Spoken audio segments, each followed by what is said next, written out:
Ang Magnolia Hotshots nga ang may pinakamaraming free agent signing at trade moves ngayong PBA 50th Philippine Cup. At ang recently nga lang na moves nila ay si Aris Dionisio nga ay tinrade nila kay Chris Kun sa Titan Ultra. Pero hindi pa nga daw tapos gumawa ng trade moves itong si Coach L.A. Tenorio bago ang PBA playoffs. Dahil gusto niya ngang kumuha ng big man bago ang playoffs. Kaya't narito nga ang final big man trade moves ni Coach L.A. Tenorio bago ang playoffs ngayong PBA Philippine Cup. Top 5, Greg Slaughter. Gustong-gusto na ngang makabalik at maglaro ulit sa PBA ni Slaughter. At naghahanap na din naman ng Titan Ultra ng pagtitradean nila kay Slaughter ngayon. Sayang nga itong si Greg dahil kahit may edad na ay talagang magagamit pa din ang height niyang 7-footer sa mga small big man sa PBA na mga 6'5" to 6'8". Kaya't pwedeng ang mag-offer ang Magnolia sa Titan para makuha nila si Greg Zila. Nag-average si Greg Zila ng 15.7 points, 9.8 rebounds, 2.3 assists, 1.1 blocks, 67 field goal percentage at 80% free throw shooter sa kanyang last 2024 MPBL 6th season. Panoorin natin ang isa sa mga best game highlights ni Greg sa MPBL kung kaya pa din ba niyang bumalik sa PBA.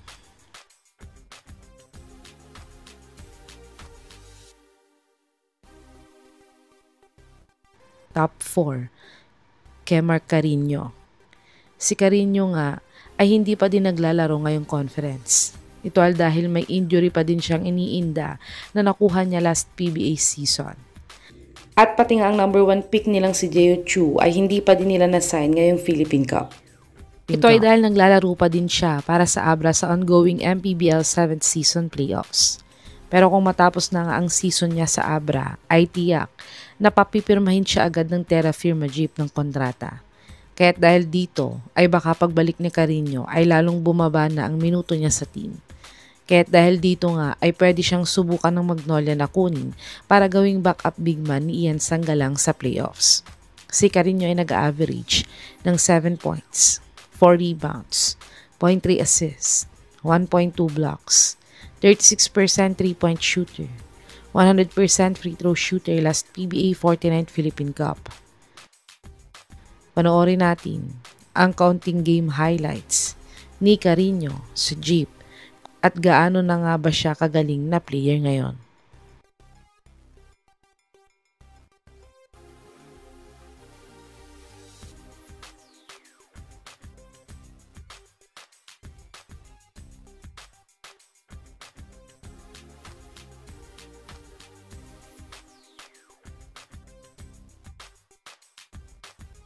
Top 3, Christian Stanhardinger. Mag-iisang season na ngang hindi naglalaro sa PBA itong si Bulldozer. Hindi na nga niya tinapos ang Governor's Cup last season dahil sa injury at nagretiro na din siya agad matapos nito. Pero kahit bumalik siya sa PBA ay nasa may Jeep pa din ang PBA rights niya. At TNT at Magnolia nga ang mga frontrunners na gustong makuha itong si C-Stand. Pero ayon nga sa source na to, ay siya nga daw ang final 3 target ni Coach L.A. Tenorio na makuha ng Magnolia ngayong conference. Uma-average si C-Stand ng 15.2 points, 8.4 rebounds, 3 assists, 0.5 steals, 52 field goal percentage, at 50% free throw shooter sa last PBA 49th Governor's Cup. Panoorin natin ang counting game highlights ni Bulldozer last PBA 49th Governor's Cup. Kung ano nga ba ang maitutulong niya sa Magnolia kung makuha nila siya.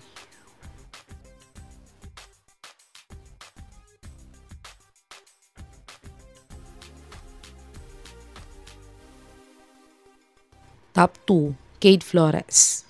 Si Cade nga ang starting center ngayon ng bagong team na Titan Ultra. Ito ay matapos mawalan ng big man nilang si Will Navarro last PBA season. Pero undersized nga lang siya bilang center sa height niyang 6'5". Dahil ang natural position niya dati sa Northport ay power forward. Kaya kung makukuha nga siya ng Magnolia, ay pwede siyang bumalik sa dati niyang position dahil si Ian naman ang center nila sa team. Si Flores ay nag-average ng 5.8 points, 4.6 rebounds, 1.2 assist, 1.8 steals, 50 field goal percentage at 70% free throw shooter sa kanyang ongoing PBA 50th Philippine Cup averages.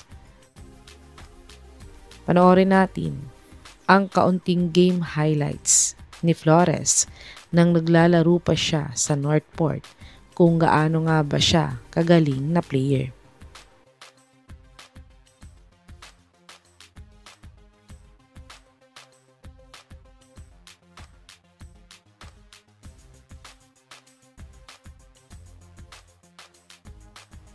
Top 1, Luis Sanggalang.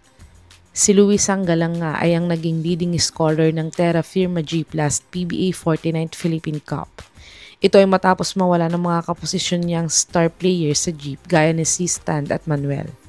Kaya't bumulusok nga ang points per game niya at nagtala siya ng career high niya last conference na 17.3 points per game at 7.9 rebounds per game. Pero ngayong conference nga ay bumaba ng husto ang scoring game niya dahil sa pagdating ni Jerick Ahanmisi.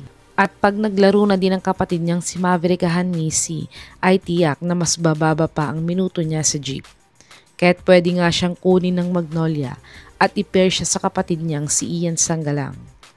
Uma-average si Louie ng 11.5 points, 6 rebounds, 1 assist, 0.5 steals, 42 field goal percentage at 83% free throw shooter sa kanyang ongoing PBA 50th Philippine Cup.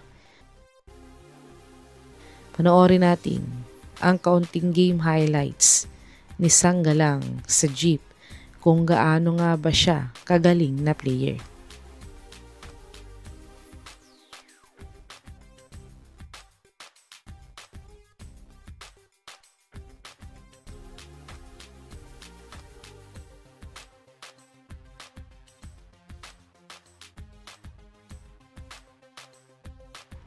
Ito ang mga top big man na tinatarget ng Magnolia Hotshots bago ang PBA playoffs. Sa tingin niyo mga kababos, sino sa mga players na to ang dapat mangkuha ng Magnolia para mas lumakas pa sila sa PBA playoffs ngayong conference? I-comment nyo na po yan sa baba.